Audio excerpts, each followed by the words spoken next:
Hello, welcome to episode 52. 1 full year of doing these videos. I have a couple of things that I'm going to run through to update you on because I haven't filmed this week. Today is Saturday, by the way. It's the end of what would have been week 52. Didn't really record this week because I wanted to just do a recap of the last 12 months, the last 52 weeks. I've just recorded that and now I'm just going to run through a couple of things that happened this week and then you're going to watch that. I was back from holidays on Tuesday night. Before I went on holidays, I recorded a podcast with Aaron Murphy. You might remember in last week's video I said that, the Emerald Grappling podcast. Well, there was an issue with the sound on it when he went to edit it the next day, so we're going to have to re-record that sometime soon, sometime in the mid-June probably. So I might make a little bit of a video out of that. I might go travel and maybe go to a couple of gyms, and I might look at doing another podcast down the country. A couple of guys I've been speaking to already. We've also had a big announcement in the meantime that we've signed a major athlete, a big name black belt. Aleph Brito is now officially a Coffee&Kimuras athlete, which I'm very, very happy about. Welcome to the team, Aleph. He's already won Denver Open IBJJF Gold wearing Coffee&Kimuras gi. He's registered for the Worlds next week or in 2 weeks, and there's going to be a follow-up announcement of another athlete, another really big name in the black belt world who'll also be competing at Worlds. I'm going to say his name now under the pretense that it has been announced already. If it hasn't, I'm just going to bleep it out. It's Jan Pikapau. Very happy with that. Welcome to the team. Keep an eye on those two guys at Worlds next week. I think they're going to do big things. Along with both Marco Torres at purple belt and Luca Veras at blue belt juvenile as well. Two animals who will, I'm sure will do very well. Next week, I'm going to be doing a podcast with Pat Dively, breathwork coach, instructor, really interesting guy, brown belt in jiu-jitsu. So we're going to do a little bit of training afterwards as well and shoot a little bit of content on the mat too. So I'm looking forward to that. Then next weekend, so at the end of next week's video, we'll be at You're Fighting 11. So your number 11 is on next weekend. Really looking forward to that. As always, a great card, and yeah, looking forward to it. And then now you're going to sit there and wait, and the next clip is going to be me talking about how I found the last 52 weeks of recording these videos, putting them out there. I don't think I really thanked anyone at the end of that clip, so I'm going to do it now. Thank you very much, everyone, for the last 52 weeks. Thank you, everyone, to the 118 people who have subscribed so far.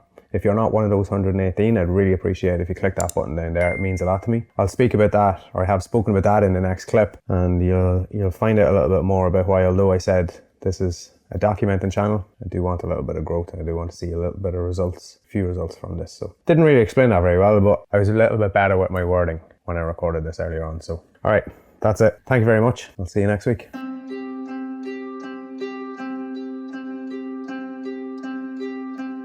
I place significant emphasis on consistency, just turning up day after day, and eventually the results will come. Whether that's in business, jiu-jitsu, whatever that is, it's a case of just being consistent, turning up, being committed and being disciplined. But what I've noticed over the last 12 months is that that's not necessarily enough from a YouTube point of view. There's a lot of different aspects that go into, say, growing a YouTube channel. And I know I said at the start of this channel that growth isn't something that I'm necessarily focused on. It's more about documenting the journey and getting to a point where I'll be able to look back in 20, 30, 40 years time and have even kids and grandkids later on when inevitably I'm not here anymore, that they'll still be able to look back and see what I did, how I did it, and how I got to wherever I end up.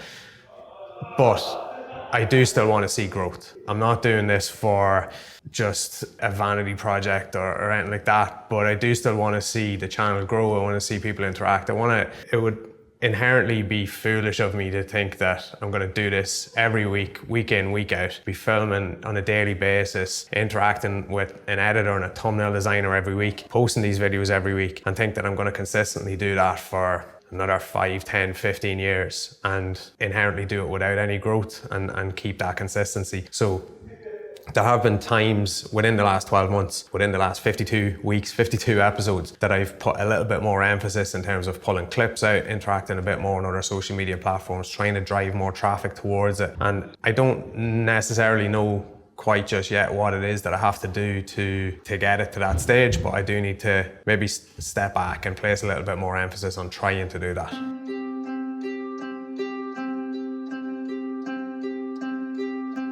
There have been a number of surprises. Firstly, where we're sitting, the ZOMA office. When I started these videos, we weren't here. We're still working on building that out. We're still, at the time, probably thought we were closer than we were to moving in, but it turns out we are probably 3 or 4 months away. But the difference that moving into this office has made to ZOMA as a business, and to me personally, and I think everyone in the team as well, has been absolutely sensational. And it's a massive financial commitment, a massive time commitment in terms of the development before we got in here, but the legitimacy that it has provided this business with the clients coming in, seeing what we've done with the place, seeing the custom artwork and all the effort that we've put in and how we've thought through each different area of the building so that there's no kind of wasted space. We've maximized the whole building as much as possible. That has had such a surprising impact on the business and leaped us forward more than I could have imagined, and more than any of us could have imagined. So that's one of the main ones. The other one that surprised me a little bit, and I probably shouldn't be surprised about this, is how long it took from a Coffee&Kimuras point of view to release the new gi, finish the new website, and interact with some of the new athletes that we've started to get on board over the last few weeks. So looking back on the first, I think it was episode 2, maybe even episode 1, it could have been the first episode, I was reviewing finger tape samples. And although I did hold off on it a little bit because I wanted to get the gis released, it was a lot longer of a process than I imagined. The gis then themselves, I had hoped to get those out before Black Friday in November. The website, similarly, I wanted done before that. Both of those didn't happen until just a few weeks ago in April, like episode 46 or 47 or whatever it was. So I do know that things take twice as long and cost twice as much to get to completion, but it has been a bit of a surprise how long that has taken me to get there. But obviously there's a lot of factors that go into that, but it's still a case of just, it did take me a little bit by surprise, and I'm a little bit, I wouldn't say ashamed of myself, but a little bit, not sure what the word is, but I'm happy that it's done now, and I've taken a learning from that for the next products that we're going to release and how long that's actually going to take. But the main thing that has surprised me over the last 12 months is, well, firstly, how little the channel has grown. I would have hoped within 12 months the subscriber level and the view level would be a lot higher than it is. But even within that, where we are at the minute, or where I am at the minute with this channel, I already have people messaging me saying, like, sending a picture on a Saturday morning with a cup of coffee watching a vlog that's literally just been uploaded, and that's so cool. And it is an ego thing and a vanity thing probably, but it's very satisfying to know that people are actually looking forward to these videos and watching them on a weekly basis and making it part of their weekly routine. It's humbling, and I really, really appreciate it. And I think that more people I can reach out to and get to that will feed my ego more, but I'm going to try and kind of keep that aside and just appreciate what it is that just even people being interested in this at all. I don't really expect people to be interested in my life. Everyone has a lot going on in their own lives. So just to have that aspect is very, very cool, and probably one of the most surprising things.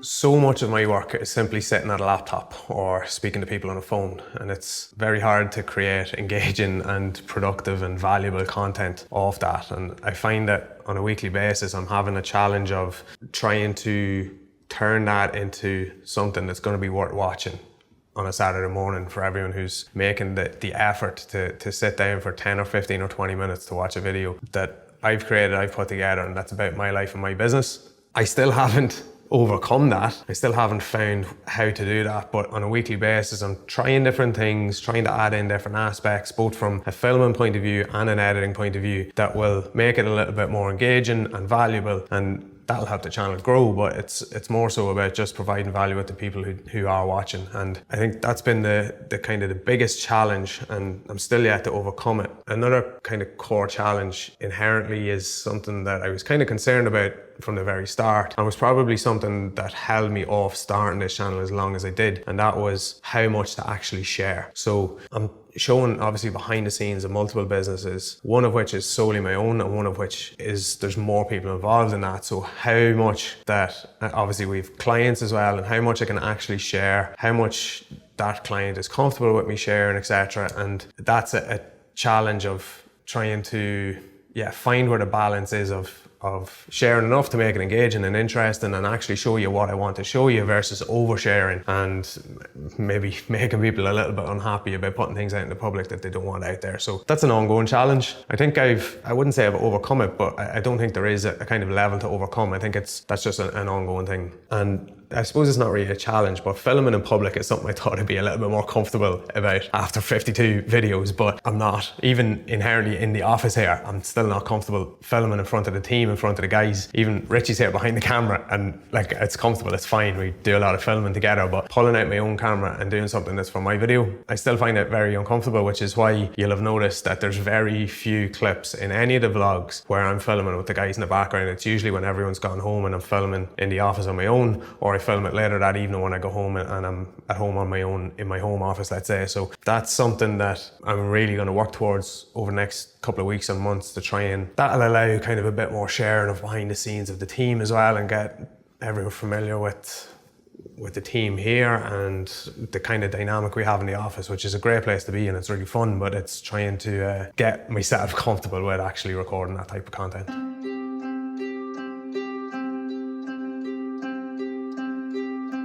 It's made me a little bit more accountable because I'm intentionally saying things on camera that I know are going to be difficult to achieve or follow through on, even from both an actual project point of view or a timeline point of view more specifically, that I know they're going to be difficult, but if I say it on camera, I feel like I have to follow up with it. It's the same thing of why I actually started this channel in the first place. Was I said it to a group of entrepreneurs. We sat down one morning and I said, I'm going to start a YouTube channel. I'm going to have the first video posted within the next 2 weeks. And I did it, and 52 weeks later, I'm still here. I'm still going, I'm still doing it. So it's that aspect of it I've found very beneficial of. It's almost forced me to have an accountability piece to it. I know Gary Fox is someone, pretty much he has caused this channel, so if you have any beef with this channel, blame Gary. But he has an accountability partner and they meet up once a month, and it's a similar concept where they say what they're gonna do, they hold each other accountable to it in the following month, etc. So this is my version of that. This is my method of doing that, and I feel like it has made a difference to the business. Obviously, filming these videos and the editing process and uploading process, whatever, takes a little bit of time each week. I don't edit them myself. Obviously, I've got to a point where I have someone help me with that because it was taking up a little bit too much time, but it still takes up a bit of time every week. And to make myself be productive within the business, then I have to have some sort of an accountability piece and a level of what I said I'm going to do and actually making sure that I do it. So I think that's been the biggest impact and the biggest change in running my businesses, which isn't really a change in running the business as such. It's more a change within me to push the business on quicker and faster and to a better level than maybe I would have otherwise.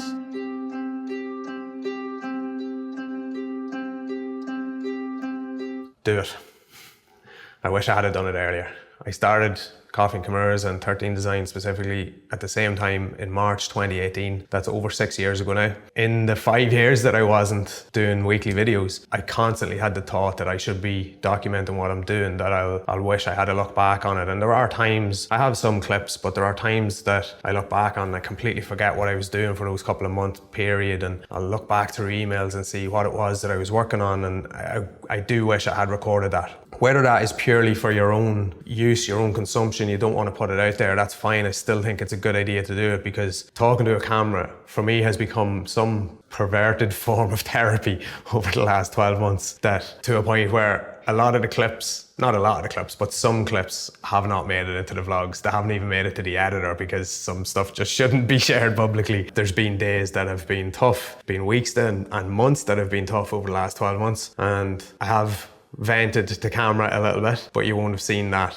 I've shared some of it, I put some of it in, and I probably should put a little bit more of it in, not from a look at me, I'm vulnerable side, but just from an honesty and accountability and transparency point of view more so, which is what essentially I'm trying to achieve with this. But the short answer is do it, you won't regret it.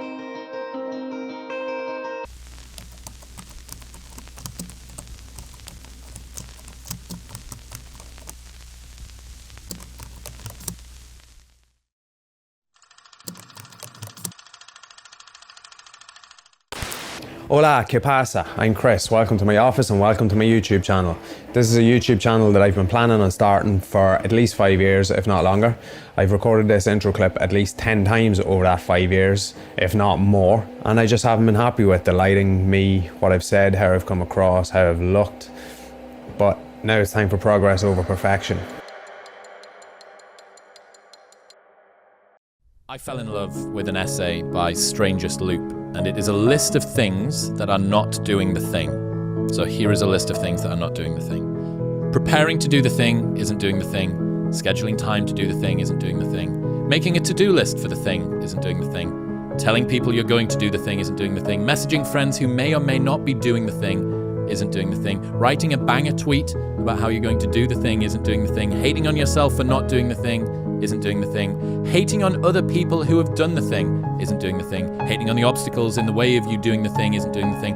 Fantasizing about all of the adoration you'll receive once you do the thing isn't doing the thing. Reading about how to do the thing isn't doing the thing. Reading about how other people did the thing isn't doing the thing. Reading this essay isn't doing the thing. The only thing that is doing the thing is doing the thing. The winner of the Microvision of the Year, sponsored by Recruit Ireland, is ZOMA.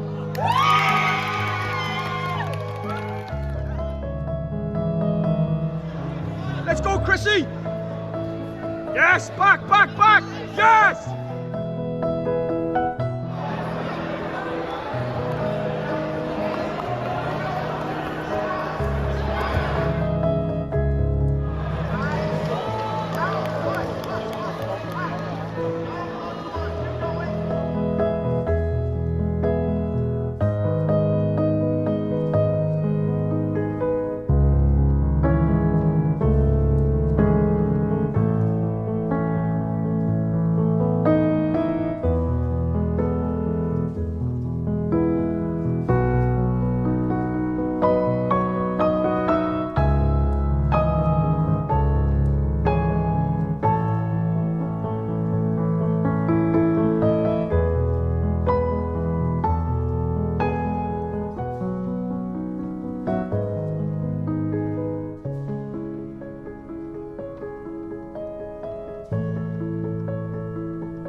That somebody from ZOMA just says a quick word about your success tonight.